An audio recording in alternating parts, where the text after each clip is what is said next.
আসসালামু আলাইকুম সুপ্রিয় দর্শক, বহু প্রতীক্ষার পর কিন্তু অবশেষে মহার্ঘ ভাতার সুখবর চলেই আসলো। তো দর্শক, মহার্ঘ ভাতা প্রদানে বেতন ভাতা বাড়ছে, স্বস্তির পথে সরকারি চাকরিজীবীরা। তো দর্শক, আজকের ভিডিওতে মহার্ঘ ভাতার সর্বশেষ আপডেট জানতে পারবেন।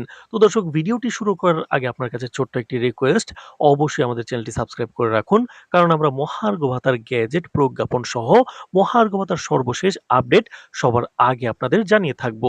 তো চলুন আমরা আমাদের মূল আলোচনায় চলে যাই। তো দর্শক, দীর্ঘদিনের প্রতীক্ষার অবসান ঘটাতে চলেছে অন্তর্বর্তী সরকার। সরকারি চাকরিজীবীদের জন্য বহুল প্রত্যাশিত মহার্ঘ ভাতা চালুর উদ্যোগ নিয়েছে সরকার। চলমান মূল্যস্ফীতি ও নিত্য প্রয়োজনীয় পণ্যের অস্বাভাবিক মূল্য বৃদ্ধির প্রেক্ষিতে জীবনযাত্রার ব্যয় মেটাতে হিমশিম খাওয়া লাখো কর্মচারীর জন্য এ সিদ্ধান্ত আশার আলো হয়ে এসেছে। সরকারের প্রতিক্রিয়া হচ্ছে তালিকা তৈরির নির্দেশনা। তো দর্শক, প্রধান উপদেষ্টা ডক্টর ইউনূস এক প্রেস ব্রিফিং এ জানিয়েছেন, দেশের সকল সরকারি প্রতিষ্ঠানে কর্মরত কর্মকর্তা কর্মচারীদের তালিকা তৈরির নির্দেশনা দেওয়া হয়েছে। সংশ্লিষ্ট মন্ত্রণালয় ও দপ্তর সমূহ ইতিমধ্যে কাজ শুরু করেছে। অর্থ মন্ত্রণালয় এবং জনপ্রশাসন মন্ত্রণালয়ের মধ্যে উচ্চ পর্যায়ের আলোচনাও চলছে।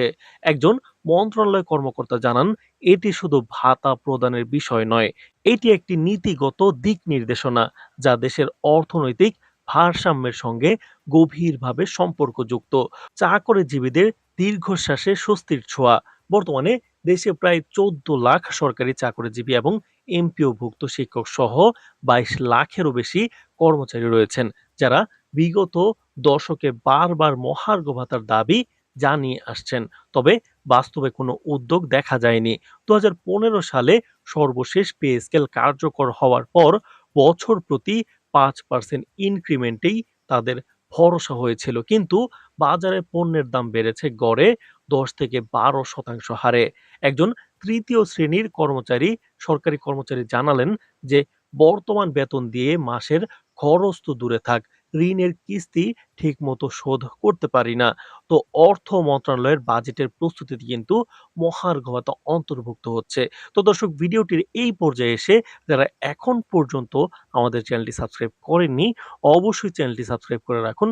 মহার্ঘ ভাতার সর্বশেষ আপডেট কিন্তু আমরা সবার আগে আপনার কাছে পৌঁছে দেব। তো চলুন দর্শক, অর্থ মন্ত্রণালয়ের বাজেট প্রস্তুতিটা আসলে কি? অর্থ মন্ত্রণালয় সূত্র বলছে, প্রস্তাবিত বাজেটে মহার্ঘ ভাতার জন্য একটি নির্দিষ্ট বরাদ্দ রাখা হয়েছে। এটি একটি নির্ধারিত টাকার অঙ্ক হতে পারে, আবার কারো বেতনের একটি নির্দিষ্ট শতাংশ হিসেবেও নির্ধারণ করা হতে পারে। যদিও সরকারিভাবে এখনো কিছু ঘোষণা করা হয়নি, তবে কর্মকর্তারা ইঙ্গিত দিয়েছেন এই ভাতা হবে বাস্তবযোগ্য এবং বাজেটের ভারসাম্য নষ্ট না করেই কিন্তু চালু করা হবে। অর্থ উপদেষ্টা স্পষ্ট করে বলেন, আমরা জনগণের কষ্ট বুঝি। বাজেট সীমিত হলেও প্রয়োজনীয় সমন্বয়ের মাধ্যমে ব্যবস্থা নেওয়া হবে। তো দর্শক, তথ্য অনুযায়ী চূড়ান্ত সিদ্ধান্ত কিন্তু জুনেই, অর্থাৎ মহার্ঘ ভাতার চূড়ান্ত সিদ্ধান্ত কিন্তু আপনারা জুনের মধ্যেই পেয়ে যাবেন।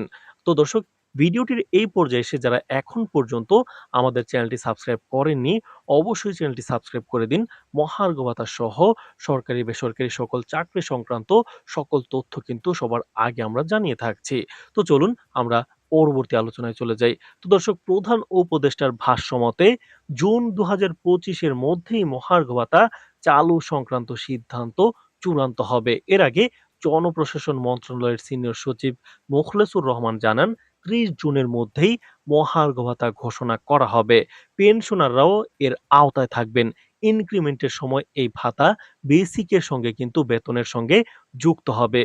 চাকরিজীবীদের আন্দোলনের হুমকি। বহুদিনের অপেক্ষার পরও চূড়ান্ত ঘোষণা না আসায় চাকরিজীবীদের মধ্যে ক্ষোভও জমেছে। তাদের পক্ষ হতে ৮ মে সারা দেশে প্রতীকী কর্মবিরতি এবং অবস্থান কর্মসূচির ডাক দেওয়া হয়েছে। তারা হুঁশিয়ারি দিয়ে বলেছে, জুন মাসের বাজেটে মহার্ঘ ভাতা না থাকলে তারা কঠোর আন্দোলনে যেতে বাধ্য হবেন। তো দর্শক, জনমত ও বিশ্লেষকদের অভিমত কিন্তু মহার্ঘ ভাতা নিয়ে ইতিবাচক। তো দর্শক, মহার্ঘ ভাতা চালু হলে এর প্রভাব পড়বে লক্ষ লক্ষ পরিবারের উপর। এটি শুধু সরকারি চাকরিজীবীদের ব্যক্তিগত স্বস্তি দিবে না, বরং দেশের সামগ্রিক ক্রয় ক্ষমতাও বাড়তে সহায়ক হবে। তবে বাজেটের ব্যয় বাড়ায় সরকারকে পুনর্বিন্যাস ও দক্ষ ব্যবস্থাপনার পথে হাঁটতে হতে পারে। অর্থনীতিবিদদের মতে যথাযথ পরিকল্পনা ছাড়া হঠাৎ বড় অঙ্কের বরাদ্দ জাতীয় বাজেটকে চাপের মুখে ফেলতে পারে।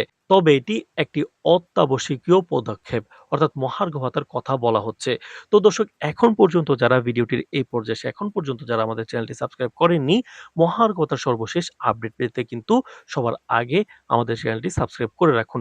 তো দর্শক, ভিডিওটির সার কথাটা হচ্ছে যে সরকারি চাকরিজীবীদের স্বস্তি দিতে মহার্ঘ ভাতা এখন শুধু প্রতিশ্রুতি নয়, বাস্তবায়নের দ্বারপ্রান্তে। এটি শুধু একটি ভাতা নয়, বরং রাষ্ট্রীয় দায়িত্ব পালনের স্বীকৃতিও বটে। তো দর্শক, আমরা কিন্তু দেখেছি যে গত ১লা মেতে কিন্তু একটি আন্দোলন হয়েছে ঢাকায়, যে সরকারি চাকরিজীবীদের পক্ষ থেকে, এবং selection grade, time scale, pay scale নিয়ে মহার্ঘ ভাতার দাবি নিয়ে কিন্তু বিভিন্ন আলোচনা হয়েছে, এবং ৮ই মে কিন্তু একটি বড় পদক্ষেপের কথা বলা হচ্ছে।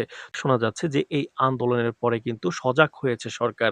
তো দর্শক, কত পার্সেন্ট মহার্ঘ ভাতা হলে বর্তমান বাজার পরিস্থিতিতে আপনার জন্য সুবিধা হয়, সেটা অবশ্যই কমেন্ট বক্সে জানিয়ে যাবেন, এবং আমাদের চ্যানেলটি সাবস্ক্রাইব করে রাখবেন। ধন্যবাদ।